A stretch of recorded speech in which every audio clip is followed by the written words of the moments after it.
Hello friends, வணக்கம் and welcome back to critics மோகன். Viduthalai 2 trailer பார்த்தீங்கன்னா ரிலீஸ் ஆயிருக்கு. அதில் இருக்கக்கூடிய இன்ட்ரெஸ்டிங்கான எலமெண்ட் அண்ட் அதை பற்றின கான்ட்ரோவர்ஷியல் சப்ஜெக்ட் என்னங்கிறத தான் நம்ம இந்த வீடியோவில் பேச போகிறோம். வெற்றிமாறன் மிகப்பெரிய ஹிட்ஸ் அண்ட் பிளாக் பஸ்டர்ஸ் மூவிஸை கண்டினியூஸாக கொடுத்துக்கிட்டு வந்திருக்காரு. அவரோட 7-8 படத்திலேயே மிகப்பெரிய பிளாக் பஸ்டர் ஹிட்ஸை கொடுத்து ஹீரோக்கெல்லாம் ஒரு மிகப்பெரிய பெஞ்ச் மார்க்கை செட் பண்ணி வச்சிருந்தாலும் 500 கோடி 1000 கோடி அடிக்கிற அளவுக்கு கமர்ஷியலா ஒரு ஹிட்டை இன்னுமே ரெஜிஸ்டர் பண்ணல.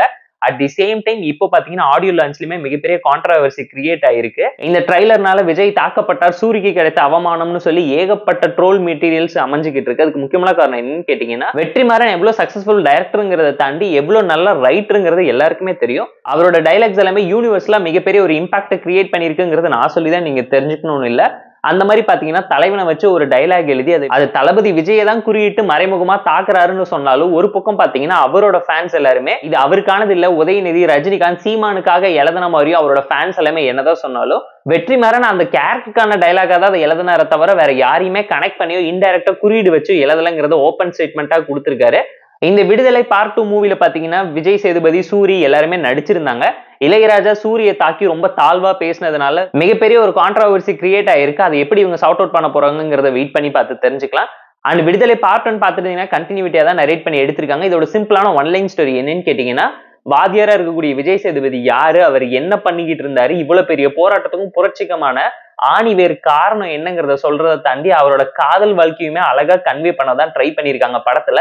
ஒரு ஸ்டேஜ்ல பிரசன்ட்ல சூரி எப்படி விஜய் சேதுபதியை பிடிக்கிறாரு, இந்த வாதியாரை அழிக்கணும்னு நினைக்கும் போது சூரியோட முடிவு என்ன, சூரி எப்படி சட்டத்துக்கு புறம்பா மாறினாரு, சப்போர்ட் பண்ணாருங்கிற மாதிரியான நிறைய கேள்விக்கு பதில் சொல்ற விதமா தான் இந்த ட்ரைலர் அமைஞ்சிருக்கு.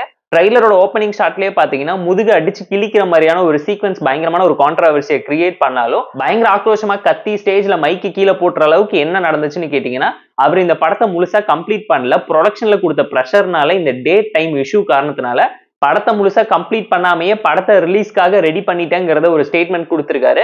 படம் கம்ப்ளீட் ஆகலங்கும் போதே பார்ட் 3க்கான லீட் எவ்வளவு தூரம் போயிருக்குங்கிறது நான் சொல்லிதான் நீங்க தெரிஞ்சுக்கணும் இல்ல. பட் அவர் நினைச்ச விஷயத்த ஃபுல் ஃபிளெஜ்டா ஒரு டைரக்டரால எடுக்க முடியாம போறதுக்கு முக்கியமான காரணமே ப்ரொடியூசர்ஸ் அண்ட் நம்மளோட எக்ஸ்பெக்டேஷன்ஸ். பார்ட் 1க்கு மிகப்பெரிய சக்சஸ் கொடுத்ததே பார்ட் 2க்கு மிகப்பெரிய பாரமா அமைஞ்சதுனால அதை பிரம்மாண்டமா பார்த்து பண்ணணுங்கிறது தான் ஒரு பிரச்சனையா இருக்கு. அவர் எவ்வளவு பெரிய சக்சஸ்ஃபுல் டைரக்டரா இருந்தாலும் வெற்றிமாறன் கிட்ட இருக்கக்கூடிய ஒரு மிகப்பெரிய பிரச்சனை என்னன்னு கேட்டீங்கன்னா, சொன்ன டைம்குள்ளயும் சொன்ன பட்ஜெட்குள்ளயும் படத்தை முடிக்க மாட்டாருங்கிறது தான். அதை தான் இந்த பார்ட் 2லயும் நடந்து ப்ரொடியூசருக்கு இவருக்கு மிகப்பெரிய ஒரு பிரச்சனை நடந்திருக்கு. டைமும் தாண்டி போய் ப்ரொடக்ஷன்ல பட்ஜெட்டும் தாண்டி போன ஒரே கன்ஸ்ட்ரெயின் காரணத்தினால படத்தை எடுத்த வரைக்கும் வச்சு நம்ம ரிலீஸ் பண்ணுவோங்கிற முடிவு பண்ணி ரிலீஸ் பண்ணதுனால டைரக்டர் இன்டைரக்டா என்னால இந்த படத்தை மூலியமா உங்களை சாட்டிஸ்ஃபை பண்ண முடியாதோங்கிற கேள்விக்கு பதில் சொல்ல வராருங்கிற மாதிரி நெட்டிசன்ஸ் எல்லாருமே ட்வீட் போட்டு வறுத்து எடுத்துக்கிட்டு இருக்காங்க. விடுதலை பார்ட் 2 எப்படி இருக்க போகுதுங்கிறத வெயிட் பண்ணி பார்த்து தெரிஞ்சுக்கலாம். இந்த கான்ட்ரோவர்சி பத்தி நீங்க என்ன நினைக்கிறீங்கிறத மறக்காம கமெண்ட்ல சொல்லுங்க. இந்த வீடியோ பிடிச்சா லைக் அடிச்சு கமெண்ட் பண்ணீங்க. நம்புறேன். Tata bye, see you on love you all.